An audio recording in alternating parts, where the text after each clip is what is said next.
আসসালামু আলাইকুম। Hello everyone, সবাই কেমন আছে? আমি নিরাপত্তিতে চলে আসছি ব্রাহ্মণবাড়িয়া বিশ্বরোড কুট্টাপাড়া খেলার মাঠে। আমাদের এখানে বর্তমানে ফুটবল খেলা চলতেছে। সরাল একাদশ, কুট্টাপাড়া একাদশ। এই মোট কিছুক্ষণের ভিতরে আপনার হাফ অ্যান আওয়ার হয়ে যাবে, কিন্তু কোনো পক্ষে একটাও দিতে পারে নাই। কিন্তু দু পক্ষে হাড্ডাহাড্ডি লড়াই চলতেছে, কোনো পক্ষে দিতে পারে নাই। দর্শক, আপনাদের ভিডিওটা আপনাদের জন্য বানাইছি। দর্শক, আপনার যে যেখান থেকে দেখতেছেন অবশ্যই আমার ভিডিও লাইক কমেন্ট শেয়ার করে দিবেন।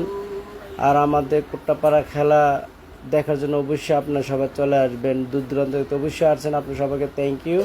আর বিশেষ করে আরও আপনারা চলে আসবেন আমাদের ফাইনাল খেলার সময়। আর বিশেষ করে এখনের খেলাটা সুন্দর মতো চলছে, ইনশাল্লাহ আরও চলবে। দেখেন হাজার হাজার দর্শক দূর দূরান্ত থেকে চলে আসছে, বিভিন্ন অঞ্চল থেকে চলে আসছে আমাদের কুট্টাপাড়া মাঠে খেলা দেখার জন্য।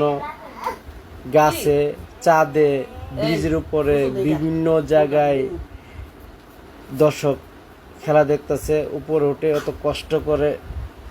আসলে আমাদের বাঙ্গালপাড়া মাঠে জায়গাটা বড় হওয়ার কারণে এত দর্শক আমরা জায়গায় দিতে পারছি। আর ছোটোখাটো মাঠ হইলে তো আমরা অবশ্যই জায়গা দিতে পারতাম না।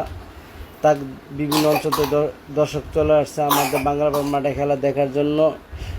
অনেক সুস্থভাবে, অনেক ইয়াভাবে আমরা খেলাগুলো মেনটেন করতেছি। কোনো হয় হেলা নাই, ঝামেলা নাই, মার্শাল্লাহ খেলার চলতেছে। যারা কমিটি তারাকে অসংখ্য ধন্যবাদ, কেননা খেলাটা এত সুন্দর একটা খেলা আয়োজন করার জন্য দূর দূরান্ত থেকে লোকজন দেখার জন্য সুযোগ করে দিছে। তাই আমাদের কমিটিকে আমরা অসংখ্য ধন্যবাদ জানাই। আর আমরা এত সুন্দরটিকে মেনটেন করার জন্য আমাদের চাচা, ভাই, মামা, খালু অনেকে আছে, যেখানে যে আপনার দর্শকরা ইয়া করার জন্য। ওকে বন্ধুরা।